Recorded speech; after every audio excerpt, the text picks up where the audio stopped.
pour continuer à travailler comme ça? Ou alors, une telle situation dans un gouvernement crée quand même quelques réflexions? Non, si vous dites que c'est un faux problème, ça dépend de l'intérêt que vous avez sur le gouvernement. Si vous attendez quelque chose du gouvernement, ce sera un problème pour vous. Si vous n'attendez rien de ce que le président va signer ou pas en gouvernement, c'est un faux problème. Pour nous, c'est un faux problème. Au contraire, c'est à l'avantage du changement. C'est à l'avantage du changement. Parce que ne pas prendre un gouvernement depuis 6 ans, ça participe du pourrissement de la mécanique administrativo-politique du pays. Et avec tous les dégâts, tous les scandales qu'on a eu, le Covid, la Kangate et tout ça, mais quel est le Camerounais? Sortez là, vous faites votre... et puis, quel est le Camerounais qui va vous dire en fait que Paul Biya peut encore rester avec ses amis là en 2025? Donc pour nous, nous prions plutôt que le président ne change jamais ce gouvernement. Et que le peuple, la colère du peuple continue toujours à se solidifier. Parce que c'est ça le plus important. Je prends un simple cas. Regardez le riz qu'on est en train de distribuer là. Est-ce que vous savez les propriétés de ce riz? C'est un riz propre à la consommation des chevaux, des animaux. Comment ça? Ben oui, allez vérifier les brisures. Ce n'est pas moi qui dis. Vous pensez que le gouvernement de la République est devenu aussi méchant pour mettre à la disposition des populations un riz aussi impropre à la consommation? Ben oui, vous comprenez qu'ils sont si méchants de donner un riz impropre à la consommation, mais ils sont encore plus méchants de prendre le bon riz Orca pour eux pendant le Covid. Le riz Orca a disparu. Ah bon? Qui l'a mangé? C'est eux qui l'ont mangé. Les populations n'ont jamais vu le riz. Vous comprenez? Donc vous comprenez que ce qui est mauvais revient au peuple. Ce qui est bon leur revient. On peut aller plus loin. Même les vaccins. On a demandé au peuple de se vacciner, mais ils allaient faire la comédie ici à Mvombi là-bas. Ils disaient qu'ils se vaccinaient alors que c'était des seringues rétractables. Ah bon? Vous voyez? Mais vous avez des révélations là, Valère. Je vous dis donc que nous sommes dans cette situation, monsieur Pafay ici. Pour nous, il est à notre avantage de l'opposition que le pourrissement que le président de la République est en train de créer, du moins depuis 6 ans, qu'il se poursuive. Plus le peuple est fâché, plus le peuple est remonté, plus nous sommes sûrs que le changement se fera. Parce qu'en fait, imaginez-vous, des ministres, on les remplace maintenant. Qu'est-ce que ça fera? Ça fera un bol d'air. Pour Biya lui-même, ce sera son avantage, puisque ce qu'il remplacera, il les enverra en prison.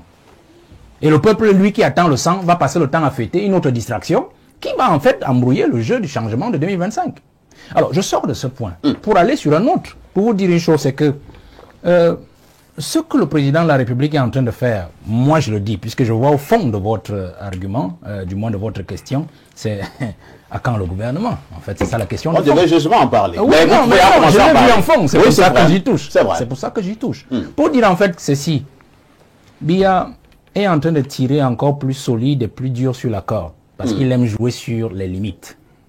En fait, c'est un monsieur qui a compris début 2019 que sa santé ne lui permettait pas de courir après ces gens-là, de continuer à faire comme il faisait d'habitude. Qu'est-ce qu'il a fait? Il a laissé le pays en roue libre. Premier argument. Deuxième argument, c'est que le peuple a toujours pensé que les épurations, du moins, que la lutte contre l'épervier, la lutte de l'épervier et tout ça, la lutte contre la corruption, était une épuration politique. L'homme a fait quoi? Il a reculé. Et il a laissé le pays en roue libre à ses collaborateurs, qui justement ont montré comment ils peuvent bien diriger le pays après lui, à travers les scandales Covid-Gate, mais ainsi de suite. Tout le monde a mis la main, il les a même aidés. Il a pris les 400 milliards du FMI, il les a distribués à chacun, à chaque ministre. Et le rapport de la Chambre des comptes, du moins, je ne sais même plus quel rapport, puisqu'il y en a eu 2 ou 3, même la Chambre des comptes ne s'y retrouve plus. Bref, la ligne de fond de la Chambre des comptes, du rapport de la Chambre des comptes, c'est que la malgestion des fonds Covid. Vous comprenez? La Chambre des comptes avait été très claire. La Chambre des comptes, non. Il y a eu au moins 1 ou 2 ou 3 rapports, donc je ne sais pas si quel est même le rapport qui fait foi. De 3, c'est que nous sommes donc dans cette logique où le président a tellement tiré sur la corde. Mais où vous, quand vous posez cette question-là, l'autre question c'est, quelle est l'opportunité d'un nouveau gouvernement? À qui profite le nouveau gouvernement si jamais il est signé? Vous comprenez? Il profiterait certainement à Paul Biya. C'est-à-dire que, signer un nouveau gouvernement, le peuple a besoin d'air, un bol d'air. Donc il serait très content que les mêmes figures qui dérangent depuis, qu'on ne les voit plus. Et de 2, qu'on les sanctionne. Mais les autres qui sont au gouvernement actuellement, luttent des pieds et des mains pour qu'il n'y ait jamais un nouveau gouvernement. Pourquoi? Parce qu'ils savent que si Biya signe un nouveau gouvernement, c'est ce nouveau gouvernement qui ira à la transition de 2025. Tout à fait. Et donc il décidera qui aura voix au chapitre sur le successeur de Paul Biya. Dans leur machine à eux. Puisque nous, de l'opposition, nous voulons tout sauf le régime. Vous comprenez? Donc ils savent que c'est ceux-là du nouveau gouvernement qui vont décider. Alors ils font tout pour que le président ne signe jamais un nouveau gouvernement. C'est pour ça que beaucoup vont même jusqu'à compter sur son état physique. Si jamais il venait à disparaître, ce sera encore mieux pour eux. Donc c'est un grand danger, monsieur Aïssi. Pour aller plus loin, pour dire que cette stratégie est donc très dangereuse pour un président de la République qui plus a 92 ans bientôt, dans moins d'un mois, et qui n'est pas Dieu pour savoir qu'il peut vivre encore jusqu'après. Vous comprenez?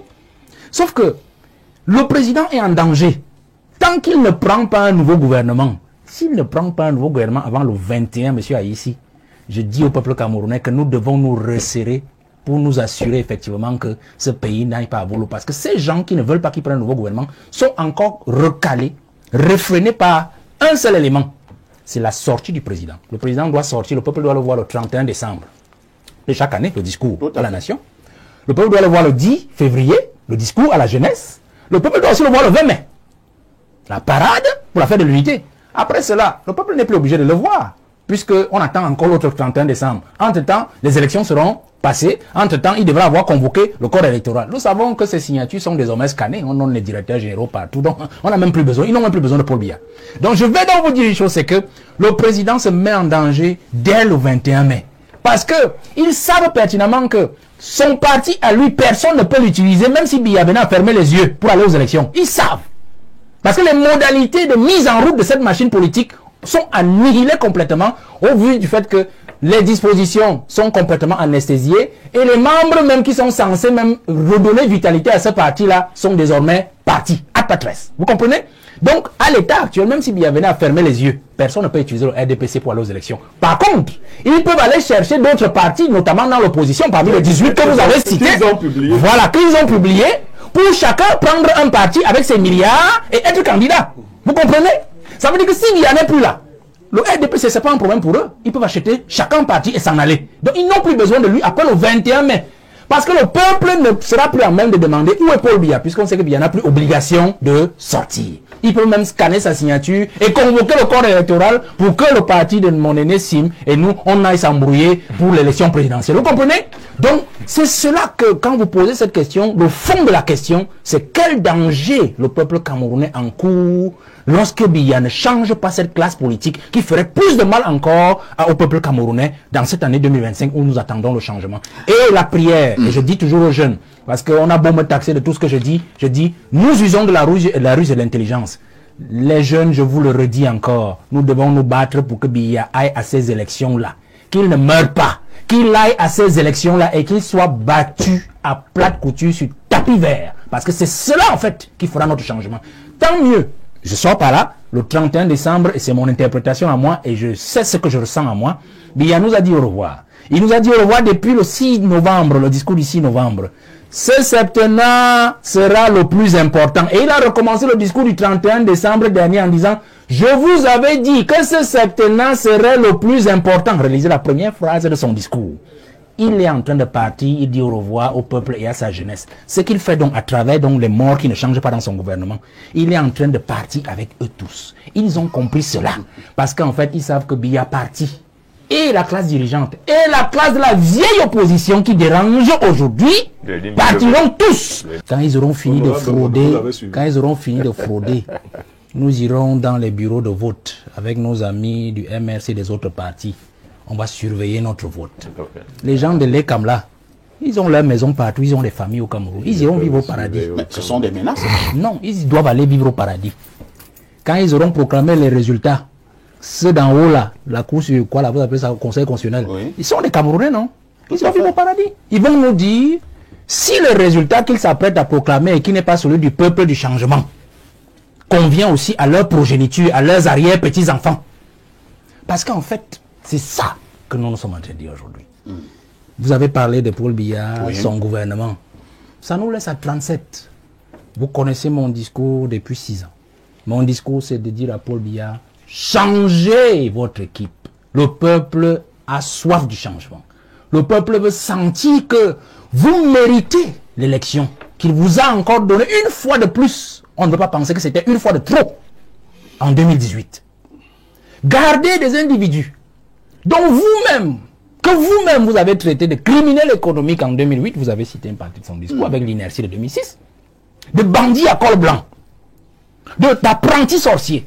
Les garder pendant 6 années, tout un septennat, depuis 2019, il n'a plus changé de gouvernement. Avec tous les scandales qu'on a eus. Ne nous laissez pas croire, Monsieur le Président, que vous voulez sortir de l'histoire dans la honte. Donc, s'il a décidé de ne pas changer ces gens, quitte à lui. Nous prendrons nos responsabilités. Monsieur Parfa, ici, je sors par là. Quand vous parlez des ministres, parce que moi j'ai suivi un petit vaudou de l'honorable tout à l'heure. Vous parlez, je réponds jamais aux questions, que je réponds jamais à ce genre de diatribe, ça ne m'intéresse pas. Oh là là. Ça fait du bon boire. Je vais dire une chose. Je prends 2 cas de ministres. Pourquoi est-ce qu'on ne change pas? Vous allez comprendre pourquoi les autres s'arrangent à ce que bien ne change pas. Vous avez dit fou, Calistou, n'est-ce pas? Oui. Il est ministre des Mines. Par intérim. Vous savez que celui qui est décédé, Dodo, oui. Dodo était sélectif dans sa façon de travailler. Il est entré dans les poteaux roses sur le pillage de nos ressources, notamment dans la région de l'Est. Des agréments, des permis d'exploitation, à n'en plus finir, qu'on donnait aux copains, aux copines, aux coquins, aux neveux, aux enfants, ainsi de suite. Et puis chip. C'est ça qui l'a tué? S'il vous plaît. Et donc, ils se sont arrangés à ce que l'intérimaire reste toujours intérimaire pour qu'il continue à avoir peur d'être changé. Non, ça c'est faux. Et qu'il leur donne les contrats d'exploitation. Suivez vos journaux. Suivez vos journaux ces derniers temps. Vous avez vu tous les aventuriers qui ont les permis d'exploitation dans le domaine du pétrole. Ils ouvrent les stations, ils ouvrent les scies, ils ouvrent les ça, ainsi de suite. L'or de notre pays, le diamant, ainsi de suite. L'ITIE, vous savez que nous n'arrivons même pas à fournir le rapport depuis, non, l'ITIE nous en déjà expliqué de la n'est pas par rapport à ça. Monsieur ici, C'est ça dans la stratégie gouvernementale. Ma petite expérience, moi je vous montre ça. Quand vous voyez toujours un intérimaire, l'intérimaire c'est si de particulier, c'est que quand le titulaire n'est plus là, on vous fait intérimaire pour vous faire en fait une balle, on peut vous envoyer une balle. Et pour les autres soit, comme on est dans un pays corrompu, vous venez nous voir, vous nous donnez ce qu'il faut et on vous titularise. Mais si c'est trop compliqué, puisque changer un ministre, M. Parfa ici, changer de Ndoke en 2023, début 2023, aurait demandé à Paul Biya de changer tout le gouvernement. Oh, et ils n'ont pas besoin qu'on change tout le gouvernement. Donc il faut mieux dire au président, monsieur le président, tout va bien. L'intérimaire peut faire l'affaire. Prenons le cas du secrétaire d'État à la santé, Lamido. C'est lui qui tenait le dossier Covid. C'est lui qui tenait le dossier. Il est aussi mort. Et qui avait les véritables preuves de qui avait gagné un marché, qui l'avait exécuté, qui ne l'avait pas exécuté. C'est faux, les pièces Covid. Donc il faut faire très attention. Le fait donc qu'il s'en aille, est-ce qu'on vous a donné une seule raison? C'est faux. Est-ce qu'on vous a donné une seule raison les pièces sont de son décès? C'est-à-dire qu'il est mort de ceci. Je parie que même sa propre famille ne peut pas nous dire. Non, c'est faux, c'est faux. De l'homme Ndoke, la même chose. Donc, alors, vous voulez dire que ce sont des morts à problème? Vous soupçonnez qu'ils ont été... C'est vous qui soupçonnez. Non, je fais une analyse et vous la prenez comme une analyse. Donc, je vais vous faire comprendre que nous sommes dans cette logique. Monsieur Aïssi, de dire au président, changez votre gouvernement, cela va vous aider à faire comprendre peut-être au peuple que vous êtes encore avec lui et que vous voulez pas sortir de cette. Ne changez pas votre gouvernement, monsieur le président Paul Biya. Nous considérons que vous êtes complice de ces gens-là qui font du mal aux Camerounais depuis 43 ans avec vous et notamment depuis 6 ans. Et donc,